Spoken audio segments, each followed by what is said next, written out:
Hello everyone, hope so आप सभी अच्छे होंगे and enjoying your time learning the new things. My self Tara and I am your bio teacher and I am here in front of you in this platform of the गुरु शिष्य webinar and I will teach you bio of class 9th. I hope you all will enjoy the session with me and learn in a easy way. Now let's start the session. तो आज हम लोग पढ़ने वाले हैं 10 cell fundamental unit of life 10 cell. Okay, as previously classes में यानी class 8 में आपने सेल के बारे में पढ़ा ही होगा. कुछ बेसिक नॉलेज तो आपको याद होगा ही होगा कि सेल है क्या, हम इसे फंडामेंटल यूनिट ऑफ लाइफ क्यों कहते हैं, structural and functional unit of life किसे कहते हैं हम, सेल को. तो इसके बाद में हल्का फुल्का आपको नॉलेज तो हो गई. तो आगे आज हम देखते हैं पहले क्या है सेल की डिस्कवरी. सेल की डिस्कवरी किसने की थी? रॉबर्ट हुक ने.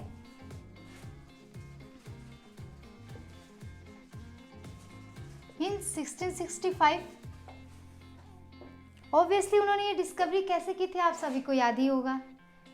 इन अंडर द माइक्रोस्कोप उन्होंने एक बाग सेल को लिया था. बाग सेल क्या होता है? एक डेड सेल प्लांट का. उसे ऑब्जर्व किया और उन्हें क्या मिला? उसके अंदर देखे थे हनी कॉम्ब लाइक स्ट्रक्चर.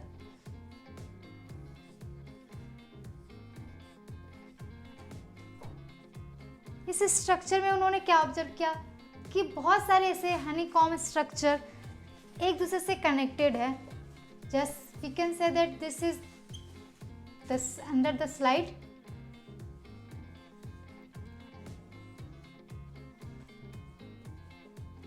उन्होंने ये ऑब्जर्व किया.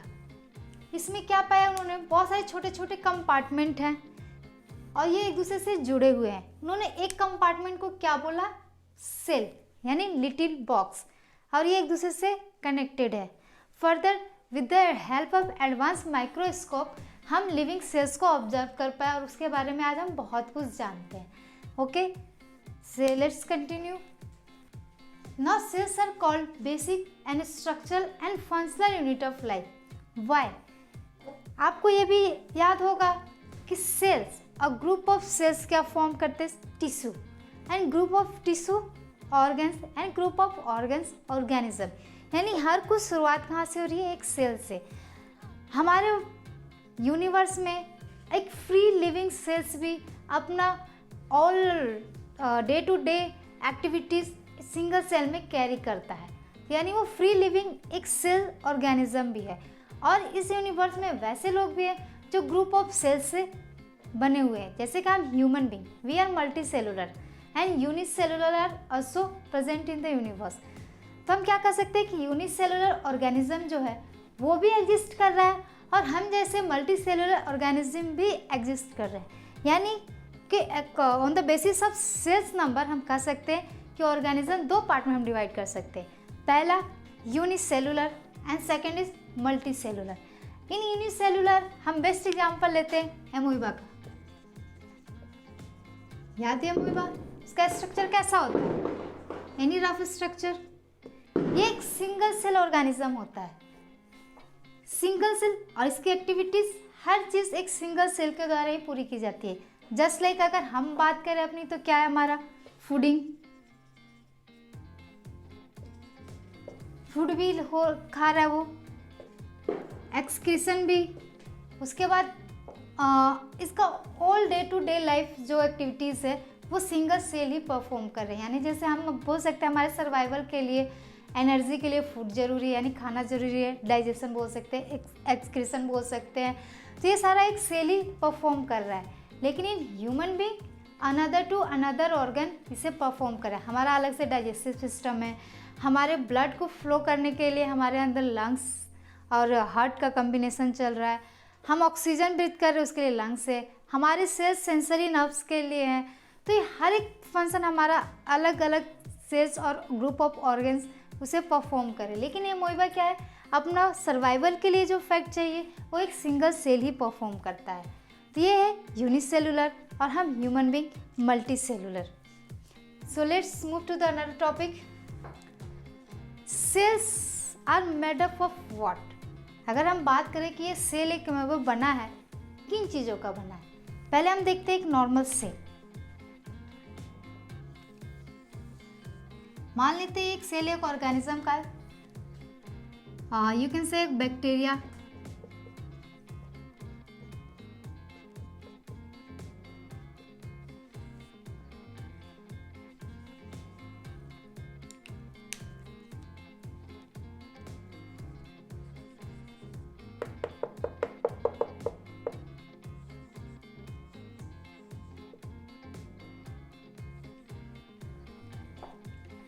ये एक सेल यूनिसेलुलर सेल है। इसके पास क्या तरीके एक न्यूक्लियस है, माइटोकॉन्ड्रिया है, सेल ऑर्गेनेल्स है, ये सीलिया है, ये फ्लैजिला है मूवमेंट के लिए। इसमें हम क्या देख रहे हैं कि इसका न्यूक्लियस जो है हमारे पास, ये जो न्यूक्लियस है एक डेफिनेट शेप में नहीं है। ओके, पहले देख रहे सेल में है क्या क्या में हम बोल सकते हैं। पहला, एक इसे डेफिनेट स्ट्रक्चर देने के लिए क्या है, cell membrane. Then another cytoplasm, जिसके अंदर सारे सेल ऑर्गेनेल्स फ्लोट कर रहे हैं। उसके बाद nucleus in the form of nucleolus, ये flagella. Flagella can be present in some organism और can not be present in some organism. Okay, so this are the basic structure of a cell. It means the basic structure of the cell, what we need? Cell membrane, then nucleus and cytoplasm. We will learn about that in detail. First, we will learn about the cell membrane. Now we will learn about the cell membrane. Cell membrane, a cell have present the nucleus. This is cytoplasm.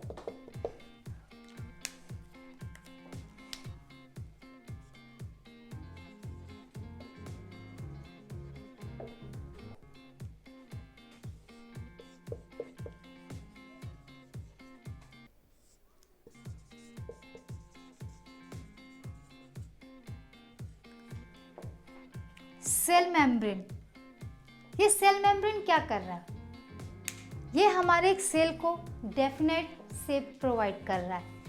You can see that in plant cell there is a cell wall also present, but in animal cell there is only a cell membrane जो cytoplasm को एक definite shape provide कर रहा है. किसी भी cell को cell membrane क्या करता है? डेफिनेट शेप प्रोवाइड कराता है. उसके बाद ये सेल मेम्ब्रेन सेमी परमिएबल होता है. इट मीन्स सम मॉलिक्यूल्स और liquid can be transfer from one cell to another cell. तो हम बोल सकते हैं कि सेल मेम्ब्रेन हमारा क्या होता है? Semi permeable. सो ये सेमी परमिएबल है तो इससे हम दो टर्म आते हैं, डिफ्यूजन और एक osmosis. Now what is diffusion? When the substance move from higher concentration to lower concentration. It means अगर कोई सब्सटेंस है वो हायर कंसंट्रेशन से लोअर कंसंट्रेशन मूव कर रहा है तो वह क्या कर रहा है? डिफ्यूजन हो रहा है. ओके. ऑस्मोसिस, इन डिफ्यूजन मोस्टली गैस का आपका एक्सचेंज हो रहा है, जैसे कार्बन डाइऑक्साइड, ऑक्सीजन. ये प्लांट में हम देखेंगे वहाँ गैस का एक्सचेंज होता रहता है तो वहाँ नीड होती है हमारी, तो वहाँ डिफ्यूजन हो रहा है. अगर हम ऑस्मोसिस की बात करें, ये हमारा क्या हो गया? डिफ्यूजन. अगर हम ऑस्मोसिस की बात करें तो वहाँ मॉलिक्यूल्स जो है वो भी higher concentration to lower concentration move कर रहे हैं. यानी अगर molecules higher concentration to lower concentration move कर रहे हैं तो उसे हम क्या बोल रहे हैं? Osmosis. So what is diffusion, what is osmosis? When a substance और a molecule move from higher concentration to lower concentration, this is called diffusion और osmosis. If the exchange of spontaneous substance like gases take place, then we will call it diffusion, or some molecules according to the concentration of solvent and solute, then it will be the osmosis. Okay.